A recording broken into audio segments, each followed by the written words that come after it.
नमः शिवाय। ओम नमः शिवाय।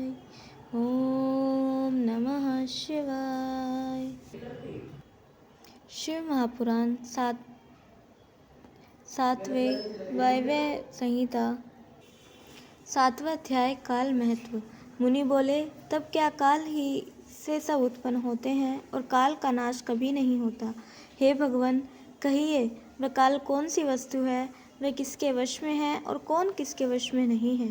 वायु ने कहा, कला, काष्ठा, निवेश और कलाओं की वृद्धि ही काल का शरीर है और कालमात्मक ही महेश्वर का तेज है, जिसे चराचर स्थावर जंगम कोई लांघ नहीं सकता, क्योंकि विश्व नियामक ईश्वर का वही बल है, जिसकी अंशमयी शक्ति कलात्मक महात्मा से निकलकर उसी प्रकार उसमें प्रविष्ट हो गई है, जैसे लोहे में अग्नि प्रविष्ट हो जाती है। इस कारण काल के वश में संसार है और काल शंकर को छोड़ किसी के वश में नहीं है, क्योंकि शिवजी काल के वश में नहीं है। उस काल में शिवजी का तेज समाया हुआ है। काल मर्यादा को कोई मिटा नहीं सकता। युवा को वृद्ध करना, बलि को निर्वन करना, लक्ष्मीवान को लक्ष्मी विहीन करना, यह सब काल की विचित्र गति है। प्राणी का जन्म मरण काल पर ही निर्भर है। बिना काल के सुख दुख नहीं। सफलता, उत्पत्ति और कृषि कर्म सब काल से ही नष्ट होते हैं और काल से ही लोगों के जीव संजीवित होते हैं। जो इस प्रकार जानता है वह परमात्मा को प्राप्त करता है। उनमें न काल है, न बंधन, न मुक्ति और न ही प्रकृति है, न पुरुष, वह विश्व रूप भी नहीं है। अतएव ऐसे विचित्र रूप शिवजी परमात्मा शिव के लिए नमस्कार है। इस प्रकार श्री शिव महापुराण सप्तम वायव्य संहिता का 7वां अध्याय समाप्त। बोलिए उमापति महादेव की जय। 8वां अध्याय त्रिदेवों का काल प्रभाव। मुनि बोले, तब इस काल की आयु का प्रमाण क्या कहा जाए। इस काल रूप के परम अवधि की संख्या कितनी है। वायु ने कहा, इसका पहला मान निमिष मात्र है। इसकी सीमा शांत से परे है।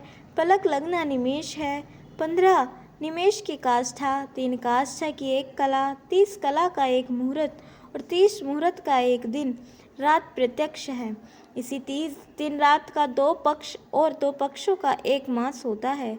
पितरों का कृष्ण पक्ष रात्रि और शुक्ल पक्ष दिन होता है। 6 महीनों का एक अयन, 2 अयनों का एक वर्ष होता है। मनुष्यों का एक वर्ष देवताओं का एक दिन कहलाता है। 30 दिनों का समय देवताओं के लिए एक महीने के बराबर होता है। ऐसे 12 महीनों का देवताओं का एक वर्ष कहलाता है। मनुष्य का 360 वर्ष देवताओं के एक वर्ष के बराबर कहलाता है। इन्हीं दिव्य वर्षों से युगों की संख्या होती है। भारतवर्ष में युग 4 हैं, सतयुग, त्रेता, द्वापर, तत्पश्चात कलयुग होता है।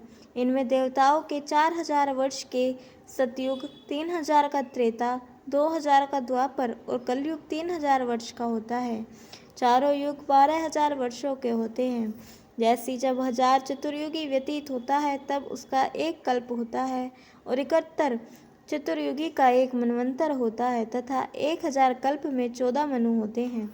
ऐसो सैकड़ों और हजारों कल्प और मनवंतर व्यतीत हो चुके हैं, जिन्हें कोई नहीं जानता और न इनका कोई क्रम ही लगा सकता है। प्रत्येक कल्प के एक ब्रह्मा होते हैं और जो उनका एक दिन होता है, ऐसे हजारों वर्ष ब्रह्मा का एक कल्प होता है। ऐसे 8000 वर्ष ब्रह्मा का एक युग होता है। ब्रह्मा के 1000 युग का एक सवन, 1000 सवन का तिगुना 3000 सवन ब्रह्मा की आयु का समय है। ब्रह्मा जी के एक दिन में 14 इंद्र, इस प्रकार महीने भर में 420 इंद्र होते हैं, जो एक वर्ष में 40 इंद्र हो जाते हैं।